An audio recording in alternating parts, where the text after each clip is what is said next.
उसने कहा कि सनातन धर्म को मिटा देना चाहिए, तब मैंने 4 पंक्ति का जवाब दिया कि क्या है सनातन, क्या है हिंदुत्व। कि हिंदुत्व एक हाथ में माला और दूजे में भाला है। मंगलनाथ पीछे विराजमान है, उज्जैन ज्यादा दूर नहीं है। शाजापुर वालों, आपकी तालियों का अभिषेक हो कि हिंदुत्व एक हाथ में माला और दूजे में भाला है। महाकाल की भस्मी है, काशी का पूज्य शिवाला है।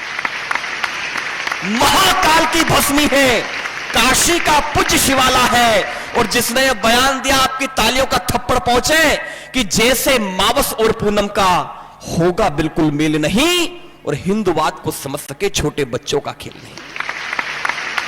पहले क्या भाई साहब, अर्जुन भैया भी वीर रस लिखते थे क्या गोयल जी?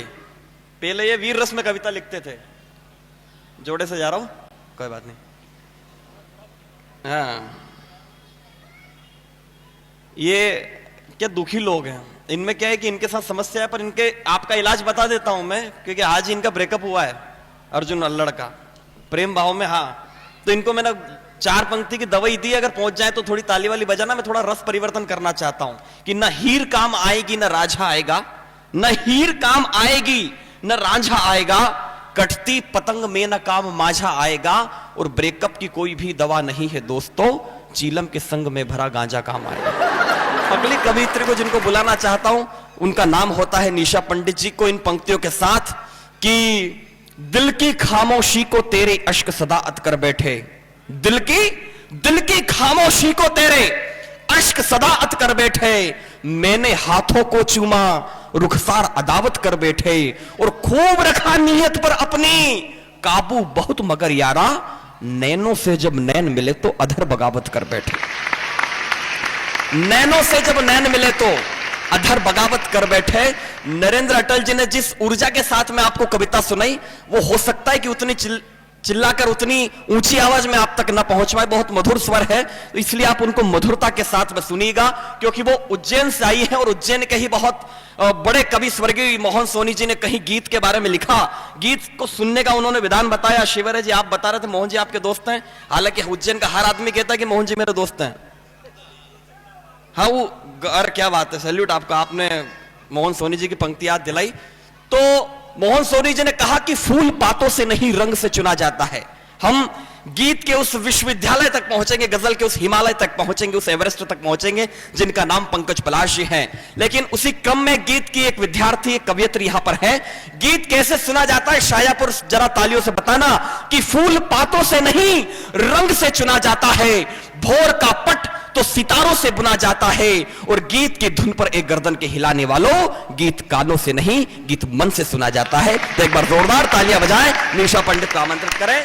निशा पंडित उज्जैन की रहने वाली है, ये तंत्र मंत्र भी जानती है। अगर 4 कदम वहां गए, मुंह से झाग वाग निकले तो फिर मेरे माथे मत आना, चुपचाप बैठना जब तक पंकज पलाश जी आपको घर नहीं भेजे। कहें कि जब तक अपने घर जाओ, जब तक आपको यही रहना है। कोई भी कवि, एक बार पूरा सदन दोनों हाथ ऊपर उठाकर तालियां बजाए। बहुत अच्छा आज का एक कवि सम्मेलन है। बाने ताली बजी जब तो कह रही थी, बोले पिया लट सुलझाने आ जाना, पिया लट सुलझाने आ जाना, पिया लट सुलझाना आ जाना। पाछे दादा ने मैसेज करियो मारे, क्योंकि मार तो नहीं बनेगी यार, क्योंकि आज ही गाँव काटे हैं, शुक्लो वरनो मारे, टाइम कट भी नहीं है। फिर भी दादा ने मेहनत करी, कहीं ना मिलते।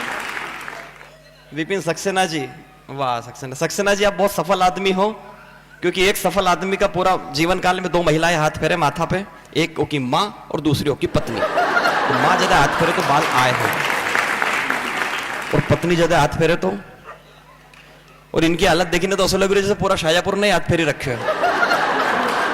तो सक्सेना जी, आप टाइम से आए, हम जल्दी शुरू किया के लिए क्षमा, पर आप टाइम से आए, लट सुलझाओ की बात टाइम पे आया।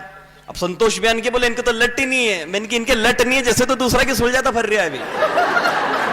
आइए, मैं उस स्वर तक आपको पहुंचाना चाहता हूं, आदरणीय कमलेश दवे जी तक पहुंचाना चाहता हूं। देखो, कमलेश दवे जी बहुत इंटेलिजेंट आदमी। अभी पिछले दिनों ये इनके वहां गया सासरा में, आलोक भैया, दादा सक्सेना जी, कमलेश दवे जी इनका सासरा में गया, तो इनकी सासू ने इनके तिलक निकाले ने 51 रुपए दिया। जैसे ही आंटी जी के उनके बाहर लेने आया और लड़वा लगा, जो कर धारी माँ में अक्कल नहीं है, कहीं भी जो कह हमारे 51 रुपए को तिलक काटे, हमारे 51 रुपए को तिलक काटे, हमारी ये इज्जत है। 100 रुपए का तो केड़ा ले गए थे। तो ये भी कवि की वाइफ थी, उनने भी कहीं जवाब दें, तब मारे वहां लेवा गया था, केड़ा बेचवा गया था।